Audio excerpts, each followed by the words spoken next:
Welcome in. It is Big Ten today. It is so great to have you for the first installment this year of the Monday Schmooze. All right. Thrilled to be back together with this group. Nicole Auerbach and Howard Griffith. I am Dave Revson. Are we ready to go? Oh, I'm so excited for football. It's been a never-ending off season, so let's get the games. I'm with you right there because we've been talking about everything about college athletics except for football, and I'm ready to get into what I like to talk about and watch. See, I was thinking of spending like 30 minutes off the top on more realignment news. Please, I think we could talk actual games now. Okay, let's get into the actual games then, and we will dive into the power at the top of the Big Ten East. That is our big story. The division has 3 of the top 7 teams in the nation in the preseason AP poll. That is a rare feat indeed. Last time the Big Ten had 3 in the top 7, more than 60 years ago in the preseason, with Ohio State, Michigan State, and Purdue. Was commonplace there for a while, occurred 3 times in the preseason between 1957 and 62.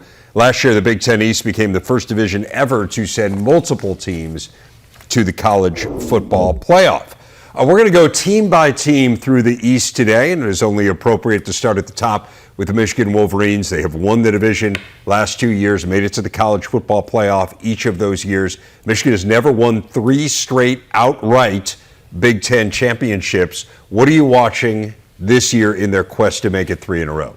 Well, there's a lot of interesting storylines, I think, with Michigan for sure. But, you've got to start with the quarterback play and J.J. McCarthy and the next step that he's going to take, because we were pleasantly surprised in all that we've seen from him, and then we watched him run this offense and develop as a passer, but we wanted to see more out of that vertical passing game, really stretching the field and opening up more things throughout the season. We talked about this so many times. When are we going to see that? Yeah. Who are going to be some of those breakout weapons on the perimeter? Because we know there's going to be a great run game. So I want to see the Michigan passing game take a step. I think it's always about timing when we talk about those deep passes from J.J. connecting with those receivers, something that they have to continue to work on, some things we saw while we were there, which is good. It looks like that connection is going to happen. But I think it's just the evolution of the process when you look at J.J. continue to grow as a player. I mean, he continues to grow as a passer, as a leader on that team. Guys are ranting just about his leadership skills and how they've continued to grow. Well, he was already off the charts, right? So he's done a great job there. I think the other side, defensively, this is a team that's played so well on the defensive side, and they may tell you that the defense is better than it's been in those previous 2 years. So this is a team that's got a lot of great things happening for it right now. When you look at the offensive line, the defensive line, this is a very talented team. Well, a lot of people have been saying all offseason that this is probably the most talented team that Jim Harbaugh's had yet, and they just won and got to the playoff with the last 2 years' team. So I think expectations are rightfully very high. Absolutely. I do. It's interesting that I think they have reached that point, like they clearly have, Howard, where we talk about them in the context of you measure them against national championship contenders. And we've had this conversation for years. I mean, we've been doing this for years with Ohio State, right? And people say, well, you're harder on them. No, they're harder on themselves, right? Mm-hmm. They have a certain standard. And Michigan's standard right now is, can we compete for a national championship? So as you saw them in camp, we've mentioned the deep passing game, and are they able to take advantage of that? JJ, about 55% completions over his last 7 games last year. So the accuracy went down as the year went on. Now, part of that is the competition got much better as the year went on. And so to a certain extent, that's natural. But is there an area that you focused on at camp and said, hey, this area has to be better or has to play its absolute best for them to be at that level of competing for a national championship? I think that when you look at the secondary, I think that's an elite group. But I still think once you get into that championship, that 14 playoffs, you're playing against electric wide receivers, and they're going to see them against Ohio State as well. So they have challenges, but this is a really talented group. What I would like to see, and they probably don't want to do this, is JJ on the move a little bit more, because when he's on the move and he gets across the line of scrimmage and design runs, this offense starts to look like, whoa, wait a minute. How do we stop it? What do we try to take away? And I understand the concern. You want to keep him healthy, which you should. But he is so electrified when the ball is in his hands when he crosses the line of scrimmage. Oh, and then you throw him in with 2 running backs that really are like the lightning and thunder that you want when you have 2 different types of running backs. We haven't even talked about Jim Harbaugh not on the sidelines for the first 3 games because I don't think people are that worried about it, in part because of the way the non-conference shakes out, but also, again, because of all of these tools around and the staff that's going to step in for Jim. Yeah, I think one of the things that Jim Harbaugh has done in the last couple of years is when he needed to tweak the roster or the coaching staff, he's been able to do it. And he has talented coaches that other programs, National Football League teams as well, are coming in and want to talk with his assistants. He's done a great job. It used to be a time when he first took over, where he was in the middle of every drill. He was yelling, he was screaming, he was everywhere. Now he kind of has this approach where he comes in when he needs to, but he allows those coaches to coach. And that's significant because I don't think we see a lot of head coaches that really are able to release the reins, and that has a lot to do with the staff he has in place. You have to trust your guys, and perhaps no greater example of trusting them than the fact that he's got a bunch of different assistants who are going to be head coaches for anything from a full game to half a game. It is, but I do think it speaks to that point where, I mean, partly it might speak to your point, which is I don't think they're overwhelmed by this non-conference schedule. But that's how things line up sometimes, right? They line up that way. No, understood. And again, we can kind of get into that as we go along here in the first few weeks as to how things are working with that self-imposed suspension for Jim Harbaugh and Michigan. So that's the story with the Wolverines, coming off a school record 13 wins last season. And then you get the team that they've beaten here the last 2 Novembers, Ohio State. And Howard, Ohio State is such a weird case because on one hand, you have a team that literally, I think we would all agree, was literally one play away from probably winning the national championship. No doubt about it. We're assuming they would have beaten TCU. I understand that they lost to Michigan and Michigan didn't beat TCU. I'm not saying, but like when you watch TCU in that championship game, they were so overmatched by a Georgia team that Ohio State was one play away from beating. And yet, they've lost 2 in a row to Michigan, and that just doesn't sit well in Columbus. So where is Ohio State in terms of regaining supremacy in this very challenging division? It is. This is the toughest challenge that they've had in a long time because you've got Michigan, who clearly is a complete football team. Ohio State is in a situation where there are areas that they need to continue to improve. You start off at the offensive line. You talk about replacing a first-round quarterback. You talk about the plays that they've given up on the defensive side. But I'll go back to this before I get to answer your question. I thought what Ryan Day did by getting his team prepared to play in that playoff game and go out and play the way they did speaks volumes to what's going on there, right? So the kids are dialed in. Because they could have easily said, it's over. We're going home, we pack it up, we're going to do whatever we want to do. But they didn't. They came back and fought. And I think you saw that, at least I did, in what I saw them this summer.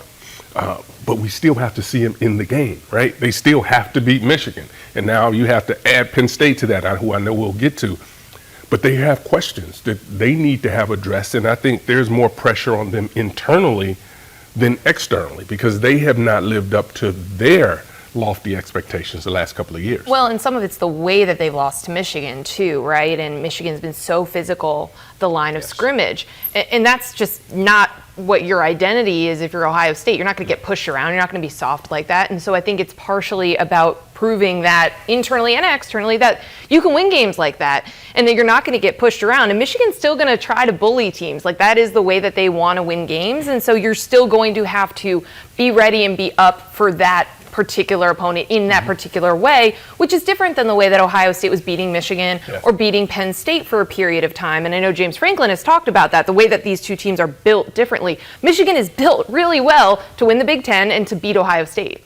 The staggering number for me was 172 rushing yards for Michigan in the fourth quarter against Ohio State. Right, like 172 in the game is disconcerting. 172 in the fourth quarter, I know, is a product of 2 really long runs. But that also speaks to an issue that Ohio State has, which is on the back end. They gave up big plays. I mean, 8 plays of 45 yards or longer in those last 2 games, both of which were losses. So now you're coming off 2 straight losses for the first time in the Ryan Day era. And I think, Howard, everyone who's an Ohio State fan who I've spoken to wants to know, do you feel like the defense is going to be better coming out of camp? We don't know. I mean, and that's the honest answer. Right, because they're going. You think they're going good on good at practice.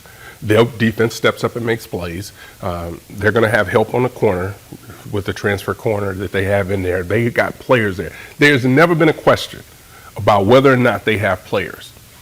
Last year, they talked about we need to be more physical at the point of attack. We need to be more physical. We're doing everything this offseason, this season, to get ready for what? Michigan. And they couldn't address it. And you talked about those fourth quarter rushing yards. That's a product of what happens in the first, second, and third quarter offensive line wearing on people. And we won't know where this team is. Although they have a great matchup against Notre Dame, we still won't know where they are until they face Michigan once again. This is exactly where Michigan was a few years ago, where you can beat everybody else on your schedule, but you're only really measured against one team, and that one team can block you from getting to a Big Ten championship game, block you from getting to the playoff.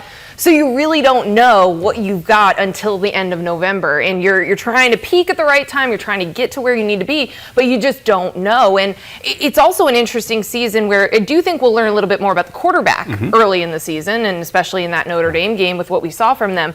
But we have a lot more questions about the quarterback than we're used to having about Ohio State too. We know they've got good running backs, they've got an elite wide receivers room, but I've even had conversations with people about, can the receivers help carry the quarterback that you're breaking in? Like, that's such a weird question to ask. I feel like we don't do that. And to be fair, right, when we look at these first round quarterbacks that have gone through Ohio State and gone on to be first rounders, they struggled in the spring and they struggled in their first couple of games. But it just feels different, right? It feels different now because of the fact they have great elite wide receivers, and they need to figure out a way to get them the football. But I do think they will settle in, but I think it's just a process that we're going through because of the losses to Michigan. And not being able to make it to that championship game, we're starting to ask more questions. And again, Dave, you bring up the defensive side. I mean, I think that's a big part of it. They've got to address that situation over there. I don't think we know the answers, but I think we know that there are more questions surrounding Ohio State than there are surrounding Michigan. And that, to a certain extent, I think is how we evaluate teams in the preseason, where there are more question marks. There are obvious question marks throughout the defense. For Ohio State, there are question marks at quarterback, as has been pointed out, and there are question marks up front with the offensive line as well. And again, we get to see them in camp, but you see one day and you see what they show you. And so I think sometimes it is an advantage, but it still can be challenging to evaluate. That being said, I'm interested if you would agree that we came out of the camp at Penn State with fewer question marks than we came out of the camp with Ohio State. I would just say, like, if you were to line up, like, at least the Penn State quarterback, Drew Aller, we've seen him last year. We saw him in a couple of pressure situations where he came through. We haven't seen the Ohio State quarterbacks. Doesn't mean they're not won't good. Live up to it, right? Right. They could be great. Right. And history tells us they'll be really good. Yes.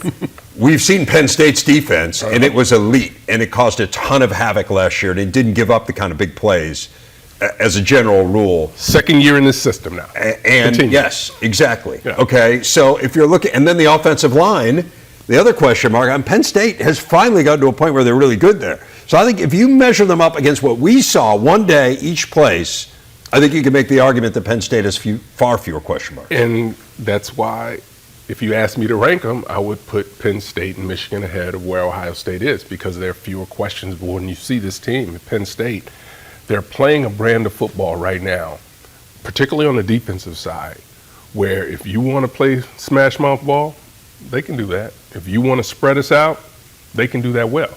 And now you talk about the offensive line that has now come together, and finally it looks like, at least from our perspective, watching this team for, 17 years. This is scary. You're really getting old, man. Yeah, you've been at this 17 years. This is a problem. Yeah.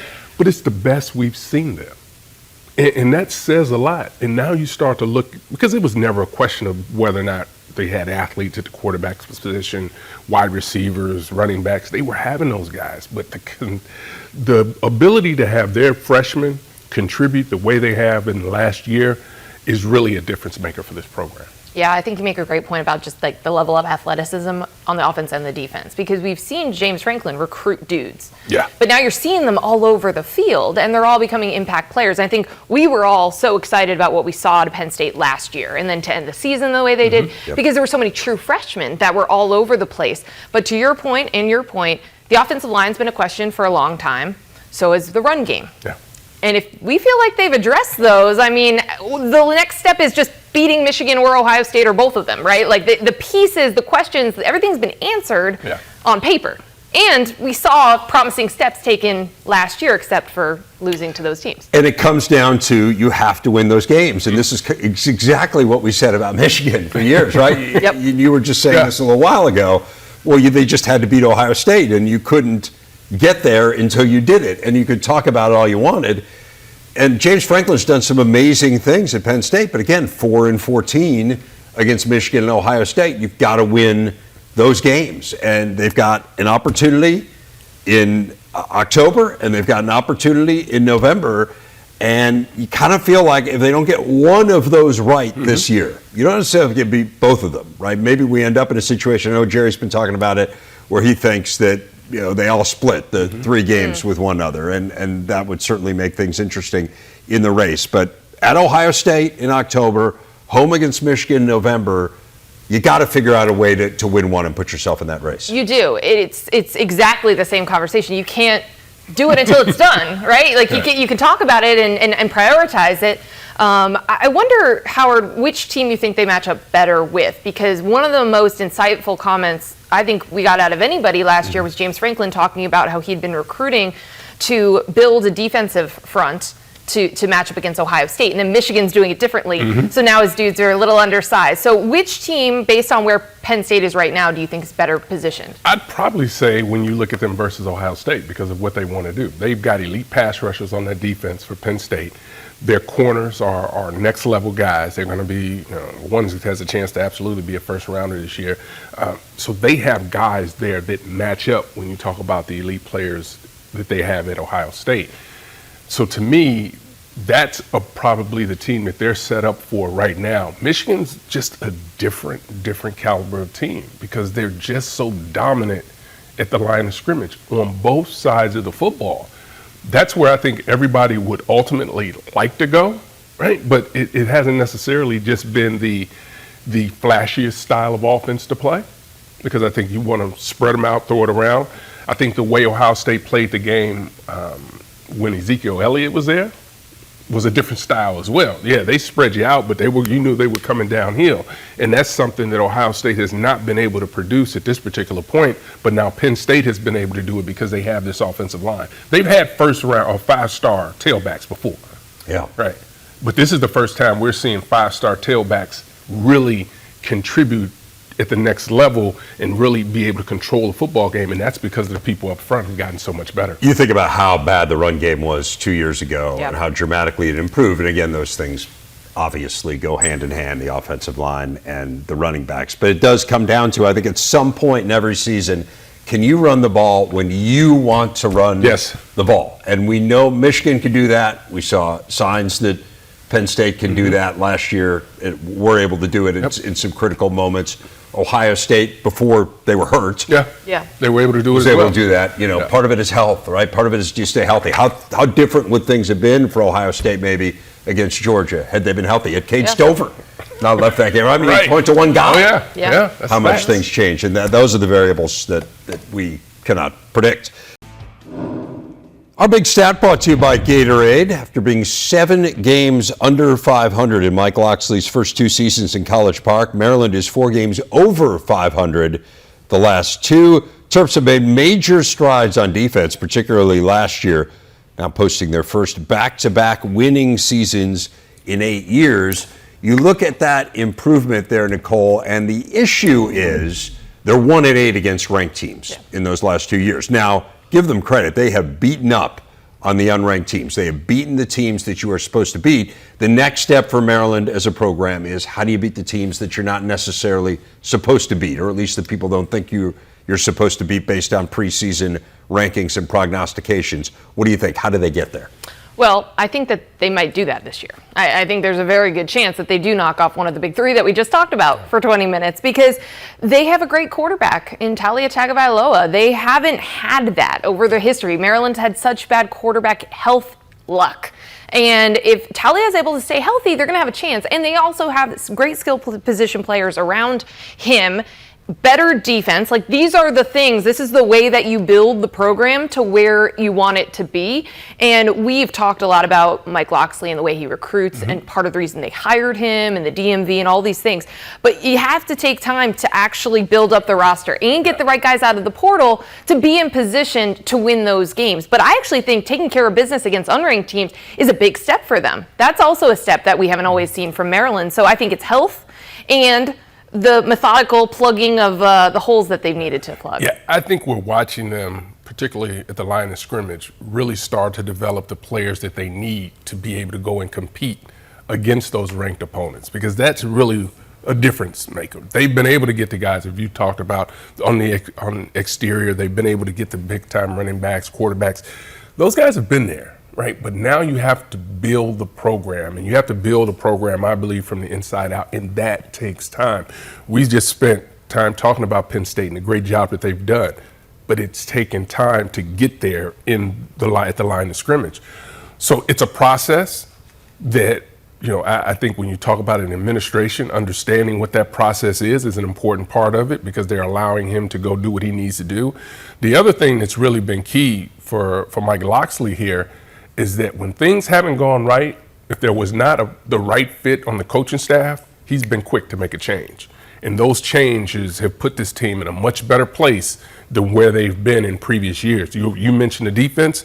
That was a change that was needed, and it's paying off for them. Brian Williams did a really good job. They were significantly better there last year. The issue feels like, well, first of all, they beat themselves a lot. Mike Locksley refers to it as Terps versus Terps, penalties and turnovers and those types of things. Penalties have been a huge issue part of it during his time there. So can you figure that out? Offensive line is still a challenge. You get Delmar Glaze back at left tackle. What did you think of kind of the rest of that group? Because it feels like to me, I know you've praised line of scrimmage, but it feels like defensive line, they'll be all right. And physically the bodies look the part.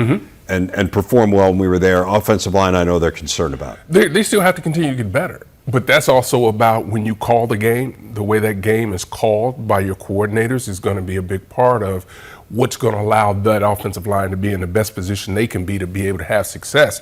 I remember going in last year, we were concerned about them having a run game. Well, they were able to have a run game. They had that. So they just need to continue to stay the course and continue to build. And as we talked in the green room earlier, I think this team is positioned well to go out and make an attack at one of the big three. Yes, are they young and experienced at the offensive line? Yeah, but again, that's the offensive coordinators and coaching job to be able to make sure that they're in the best spot they can be in. And you also have just a very experienced quarterback. I mean, I think about how many times last year we talked about the experience of quarterbacks at places like Purdue and places where that is going to help you in pivotal moments in some of these big games. So I think that can't be overstated because, again, that has been a position that has been hit hard with injuries over the past, decade at Maryland? Yes. Yeah, when you have backup linebackers starting at quarterback and whatnot. But no, Leah Tagovailoa is supremely talented. He's got some really good wideouts. They did well in the portal. Again, they feel like some of the holdovers will get better. Ja'Shawn Jones, of course, is still there. Roman Hemby at running back. There's a lot to feel good about. And I think the schedule's conducive, too. I mean, it's not at all a stretch to think they could start 5-0. And then all of a sudden you got a little momentum heading into a huge game against Ohio State. But those are things you have to do. Right. You have to be able to take care of that business. Yes. And Josh Gaddis coming over to be the offensive coordinator and also the quarterback coach will help him. Kevin Sumlin added to that staff as well. There's a lot of offensive minds that are there that are going to help him. What about Michigan State, Nicole? A huge decline last year, 6-win decline, which was tied for the largest in the Power Five. So, look, part of that is that they seem like they were way ahead of schedule the year that they went to the Peach Bowl and won it, had Kenneth Walker, and it felt like Mel Tucker had this thing rolling. So maybe it's an unfair measurement, but still, they clearly fell off last year. The portal didn't go great for them, at least in terms of some big-time departures here in the offseason. What's it going to take for Michigan State? Maybe not to be an 11-win Peach Bowl champion, but to be a solid bowl team that, again, competes at the top of the East. Well, you got to start with quarterback because it's going to be a lot more inexperienced than it's been at that position with Peyton Thorne gone. He'll be at Auburn this season. You did lose Keon Coleman as well. He's at Florida State. So there's just a lot of questions, I think, offensively about what this team is going to look like. Defensively, can they shut down teams? Can they go back to that no-fly zone, which I obviously different coaching staffs, but it was such a clear identity, I think, for them as a defense that just shut down opponents' weapons. And I was talking to another Big Ten coach about what they saw out of Michigan State's roster last year and what went wrong, and they pointed to not having Kenneth Walker and how that changed Peyton Thorne's strengths and the way that he is as a quarterback, but also what else they're able to do when you have not just a safety valve, but like the ultimate safety valve where he can do so much. So I think there was definitely a kind of a regression to the mean without Kenneth Walker, but there's just a lot of different questions. There were a lot of things that went wrong for Michigan State last year on the field, and then you lose guys to the portal that had been so good to you, and you're kind of dealing with the same issues that a lot of other places have dealt with, but Michigan State hadn't been hit with because Mel had gotten guys that helped them. And I think it's one of these, it's a hard job. First of all, it really is, particularly when your other team in Michigan is playing so well. And they are firing on all cylinders right now in Ann Arbor. But when you look at Michigan State, right, they have to be able to get the quarterback position right. And right now, there's a battle. When we were there, I couldn't say that one was ahead of the other. So that has to be able to play out. They also have to be able to stay healthy, because when they had injuries last year to key players, particularly on the defensive side, is when they started to give up a lot of big plays. And so they've got to get to a point where they're not being penalized, because this is a team that has problems with some penalties at critical moments as well, and be able to play just sound football. They have players there. I think they have a really good offensive line, but they have to be able to control games. And that's hard to do in this league. When you look around and you see the Penn States, Ohio States, and the Michigans that are firing on all cylinders right now, you still have to find a way to go out and compete each and every week. They were 126th in the nation in time of possession last year. So to your point, can you control a game? The way to control a game is to have the ball. Right. Part of that was a function of not having the run game and not having Kenneth Walker. Part of it was a function of a leaky defense, which had a really hard time getting off the field. They were last in the Big Ten in third down defense in terms of the percentage of conversions that they yielded to their opponents. And then the injuries. I mean, 27 different players start on defense. Yeah, Can't do it. 27? Not ideal.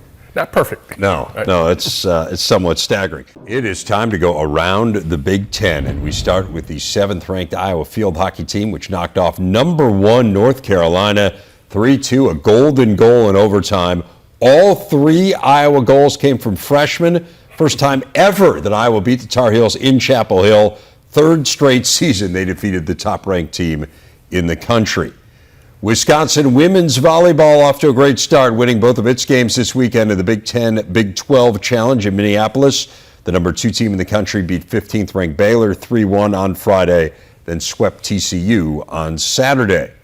The other Big Ten team in that challenge, the host Minnesota, also won both of its matchups, defeating TCU 3-1 on Friday, then sweeping Baylor on Saturday.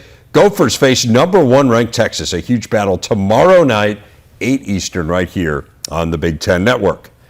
On the pitch, 14th ranked Maryland beat number 10 UNC Greensboro 2-0 on the back of freshman Kamani Stewart-Baines, who scored his first career goal, added an assist as well. The Terps face number 18 Wake Forest on Friday, a match you can see on Big Ten Plus.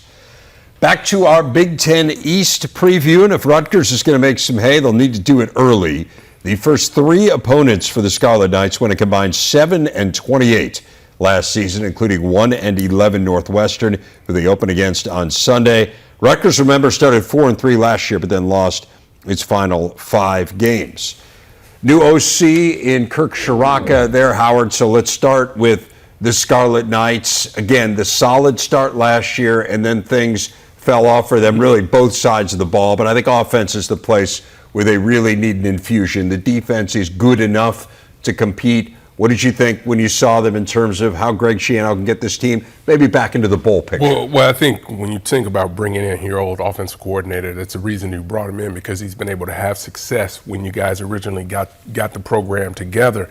And I think they're heading in the right direction. I think quarterback-wise, there's still a lot of growth that needs to happen at that position.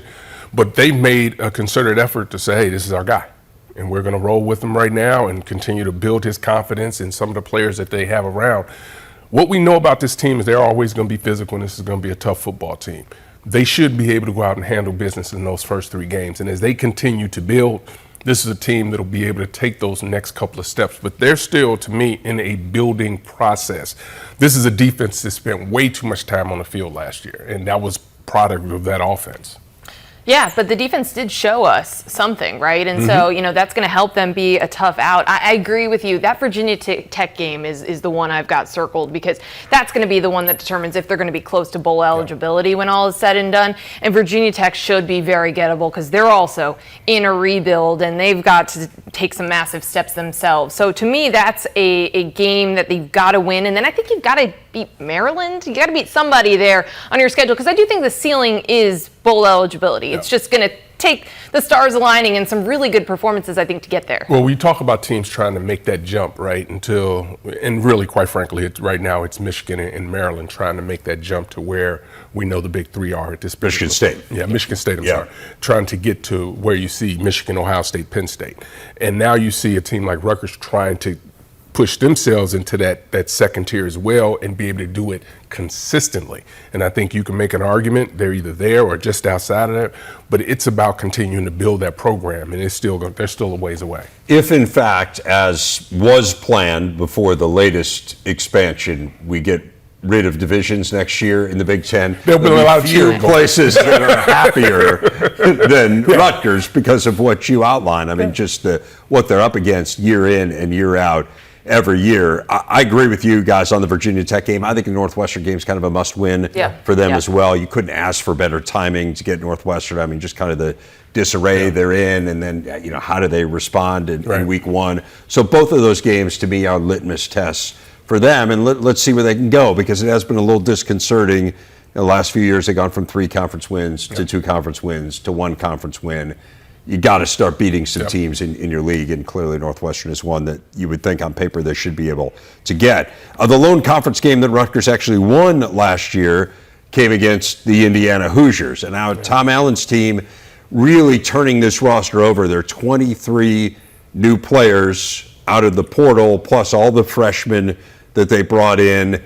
That's hard. It's hard to get the chemistry right. That is also the reality of this world that we live in. It feels like, to me, a lot of the question marks start at the quarterback spot, Howard, and whether or not they have the guy there, whether it's Brendan Sorsby or Taven Jackson, to lead them. We know how important that position is. What did you think when we saw him? And I don't think we got any clarity out of it either when we were there. So they haven't made a decision, I don't believe, at this particular point. So I think they still have answers there as well. But I think the big part of this is, Indiana, the success they had a couple of years ago, that became the expectation for their fan base and everyone else around. I think you're not going to find a person that doesn't think that Coach Allen isn't an outstanding coach, an outstanding person. But you got to win football games. And I think one of the things he's been able to do is to be able to infuse this team through the portal. That's hard to do.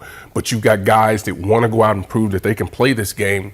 The guys that they have on that defensive line are pretty impressive, some of the guys that they brought in there. So I think they're there. I think they just need to settle down on who the quarterback is going to be and what that's going to look like offensively for them this year. Yeah, and just to underscore that point, I mean, so much of what we've talked about the last couple of years, and it goes into this season, of trying to make sure that 2020 wasn't an aberration. It wasn't the outlier, but that it is something that they're capable of doing. Yeah. And, it's going to take injury luck, and it takes so many other things, and catching people when they're down a little bit, or playing, above who you are maybe a little bit sometimes. But, I think that's the goal for Indiana. And you mentioned, Dave, the schedule, if it changes as it was supposed to. Bloomington's another place that would be thrilled to see that because it's just so hard. You get so beat up physically too, and mentally to be going up against these blue bloods in the East every single year, and in a great year is finishing 4th. I mean, that's just really challenging. And so I think you are just trying to get a little bit better this year, figure out the things that you just mentioned, Howard, and just try to prove that you can do what you did in 2020 or something like it on a regular basis. And 2019 was pretty good too. 2020 obviously was the peak, right? 2020 was the peak, as you say, finished 12th in the country. The variables there, though, or the differences were quarterback play, right? You had Peyton Ramsey and Michael Penix combined, and then just Michael Penix in 2020. Those guys are both really good quarterbacks. One of them's a Heisman hopeful this year. Exactly. Yeah. And then defense. And the defense has fallen off. And Tom Allen keeps trying to figure out what's the right role for him on the defense. And we'll see whether or not they've got the formula right this season, because it's an area where they have dropped off significantly over the last couple of years. Saturday football returns to the Big Ten Network, beginning with Big Ten Tailgate, 10 a.m. Eastern. It's followed by a football triple header. Purdue and Fresno State, Maryland and Towson, and then Illinois battles Toledo in prime time. Then at 11 Eastern, roughly, the final drive recaps the entire day around the conference. It is all just 5 days away, only on the Big Ten Network and the Fox Sports app. And then we'll review it all on Monday, our Monday Schmooze. And one of the features of the Monday Schmooze is those helmet stickers. You just saw it. We like to reward the great performances. So we up the level of difficulty here. You have to anticipate. These are preseason helmet stickers. I am told that the assignment was to go a little bit off the radar. Wait, well, this sounds like a setup. No, I picked a couple of star players. And so did I. We're allowed to have a couple of stars. We're planting flags on guys that maybe should be on people's radars as well. Nicole, he's starting already. This is our first show. I know. And he's already piercing words. He's trying to make it more difficult than it already is to predict. Or he's trying to make us look bad, like, oh, you guys just picked a bunch of people everyone knows. Well, where are you starting, Nicole? See, he's setting me up. He is setting me up here. I'm starting with Martin Harrison Jr. As well you should. Listen, we gave him a lot of helmet stickers last year, and I wanted to plant the flag on him, okay? I think he's going to be pretty good at football, Dave. He is the best non-quarterback in the country. I hope that we will see him in New York when all is said and done, which means he's healthy, which means he's a focal point of the Ohio State offense. So I'm giving him a helmet sticker. Sue me. Sue me. Where are you going after that? All right. We're going to go with the Big Ten Preseason Defensive Player of the Year. So again, a little bit off the radar. Aaron Cooper-DeJean. Listen, he was spectacular last season at Iowa, and you guys know the numbers. 8 pass breakups, 5 interceptions, 3 pick sixes. I mean, he's a stud, and he's really one of that next great Iowa defensive players. We saw him last year. If they are going to be where they think they should be, which is fighting for the Big Ten West, he will be a big reason why. Gonna go Braylon Allen for my third helmet sticker, and this would have been a little bit more obvious if Wisconsin was still running the offense the way that they used to run the offense. Right. But I think that we've actually been focusing so much on the air raid elements and the passing that we're gonna see out of Wisconsin. I think we might be slightly underestimating Braylon Allen. I think he's going to have a monster year and be really, really important in what Wisconsin is doing. Let's go back to the defensive side for Abdul Carter at Penn State. Again, he's got the number 11 jersey. It's not like this is a surprise to anyone that he is very good. Dave is laughing at me. No. I'm done. I just thought the preseason offensive player of the year and the preseason defensive player of the year. That's why. Unbelievable. I'm with you. Yeah. Thank you. I understood that. He didn't even have to make picks. Right. Does he ever? He doesn't That's make the beauty of my role, right? Here's the line. Yeah. I don't make picks. I just make fun of them. Yes. That's his line. Yes. So Abdul Carter, because Love he is, again, one of these great defensive playmakers that we've seen from Penn State, and I think he's going to be one of the best linebackers in the country, not just the Big Ten. Yeah. My last pick goes to Mike Sandersell. A little off the radar. Little bit. That one's off the radar. Yeah. Thank you. Yeah. This is actually more of a pick, though. I'm just going to not listen to Dave here. That happens to be at home all the time. All right, Howard, this is more of a pick for Michigan's defense because he is a leader and he is so important to the culture and the way that Michigan plays as a unit. He's been so critical over the last 2 years and the steps that they've taken, especially since he moved over to the defensive side. He's a captain for a reason. So I'm going with him. He may not have the stat lines to actually get helmet stickers, so he's getting my preseason. There you go. I like it. Where are you going, Howard? Me? You want to talk to me now? Yeah. Hudson Card, Purdue. Yeah. Let me be very clear with you here.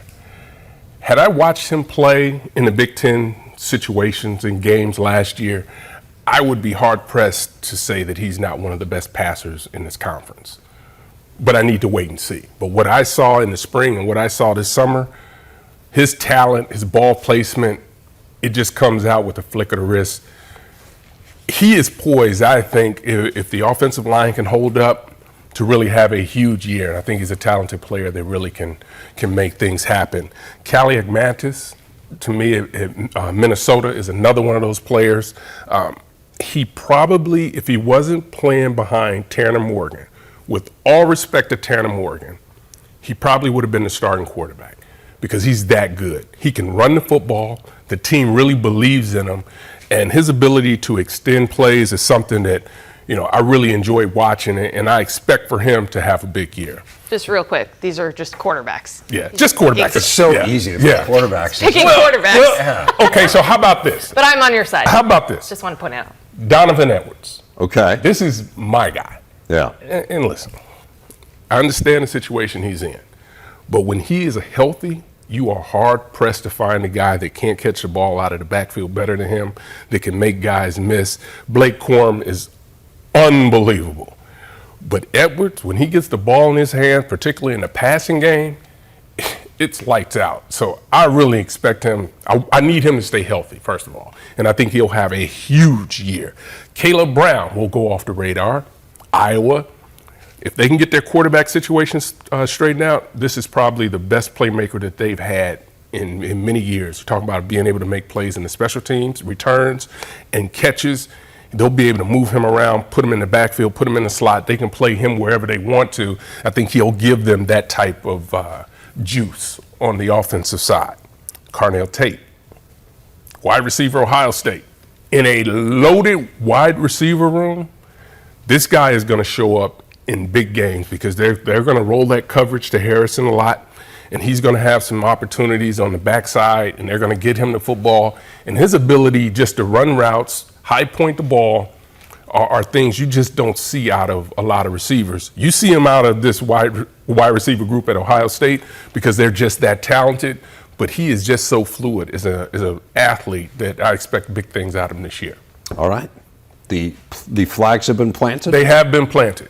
All right. I just What want do to you say, got? I thought Yeah, do you want to pick What do you one? got? You wanna Can we get one? I'm just going to take us to break. I will say, Unbelievable. I will say, Hudson Card was unbelievable the day we were practicing. And this is our problem, right? Yes. We saw him for 2 hours. Right. But I mean, if he plays like that, and then Braylon Allen against 7-man boxes. Oh, yeah. He's going to have a lot of room. Oh, my goodness.